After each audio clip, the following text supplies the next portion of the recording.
बेगूसराय में private driver syndicate पर उठे सवाल।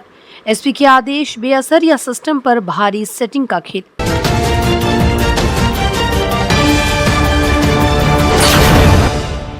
नमस्कार, स्वागत है आपका बेगूसराय न्यूज प्लेटफॉर्म में। मैं हूं आपके साथ खुशी। आइए नजर डालते हैं आज की बड़ी खबर पर। बेगूसराय में पुलिस व्यवस्था को लेकर एक बार फिर गंभीर सवाल खड़े हो गए। जिले में पुलिस अधीक्षक मनीष द्वारा समय समय पर जारी किए गए सख्त निर्देशों के बावजूद कई थानों में कथित तौर पर प्राइवेट ड्राइवर अब भी सक्रिय होने की चर्चा है। ये मामला अब केवल विभागीय लापरवाही तक सीमित नहीं रह गया, बल्कि थाना स्तर पर कथित रूप से पनप रहे समानांतर सेटिंग सिस्टम और प्रभावशाली नेटवर्क से जोड़कर देखा जा रहा है। स्थानीय सूत्रों के अनुसार निजी चालकों की भूमिका केवल सरकारी वाहन चलाने तक सीमित नहीं बताई जा रही। आरोप है कि कई थानों में यही लोग पुलिस और बाहरी नेटवर्क के बीच संपर्क सूत्र के रूप में काम करते हैं। चर्चा ये भी है कि कुछ थाना प्रभारी अपने कथित कमीशन नेटवर्क और प्रभाव बनाए रखने के लिए ऐसे लोगों को संरक्षण देते हैं। हालांकि इन आरोपों की आधिकारिक पुष्टि नहीं हुई। क्षेत्र में ये भी चर्चा है कि कुछ कथित निजी चालक खनन, शराब, नशीले पदार्थों के अवैध कारोबार तथा भूमि विवादों से जुड़े लोगों के संपर्क में रहते हैं।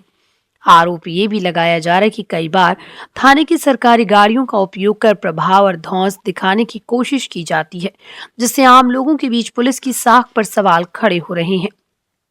इतना ही नहीं, स्थानीय स्तर पर भी ये चर्चा है कि कुछ थाना प्रभारियों के करीबी लोग खुलेआम ये कहते फिरते हैं कि वो एसपी साहब के खास आदमी हैं और उन पर किसी नियम कानून का असर नहीं होता। यदि ऐसी बातें वास्तव में कही जा रही हैं, तो ये पुलिस अनुशासन और प्रशासनिक व्यवस्था दोनों के लिए गंभीर चिंता का विषय है।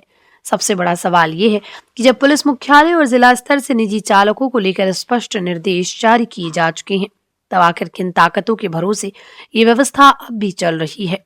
क्या आदेश केवल कागजों तक सीमित है, या फिर सिस्टम के भीतर ही ऐसे लोग मौजूद हैं जो इस व्यवस्था को बचाए रखने में लगे हुए हैं? सूत्रों का दावा है कि कई कथित निजी चालकों के वीडियो और फोटो भी सामने आए।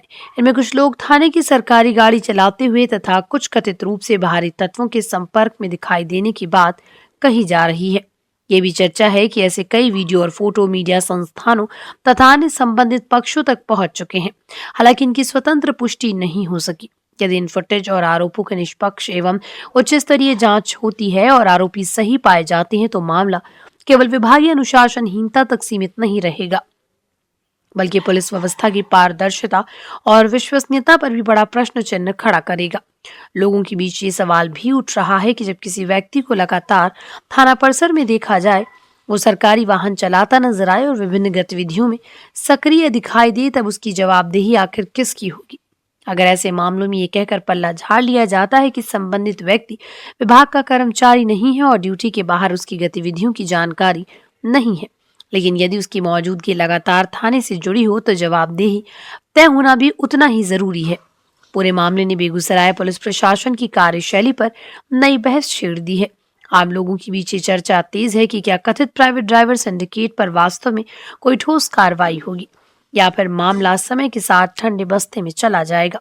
फिलहाल निगाहें पुलिस प्रशासन पर टिकी हैं। अब देखना ये होगा कि आरोपों की निष्पक्ष जांच कर दोषियों पर कार्रवाई होती है, या फिर सवालों के बीच ये व्यवस्था पहले की तरह चलती रहती है। बिहार के बेगूसराय से बेगूसराय न्यूज प्लेटफॉर्म के लिए दिवाकर कुमार की खास रिपोर्ट। खबरों में अब तक के लिए बस इतना ही। फिर होगी आपसे मुलाकात ऐसी ही एक और बड़ी खबर के साथ। तब तक के लिए नमस्कार और देखते रहिए बेगूसराय न्यूज प्लेटफॉर्म। अगर आप हमारी न्यूज को YouTube पर देख रहे हैं, तो हमारे चैनल को सब्सक्राइब करें और तुरंत नोटिफिकेशन पाने के लिए बेल आइकन को प्रेस करें। अगर आप हमारी न्यूज को Facebook पर देख रहे हैं, तो हमारे चैनल को फॉलो करना ना भूलें। धन्यवाद।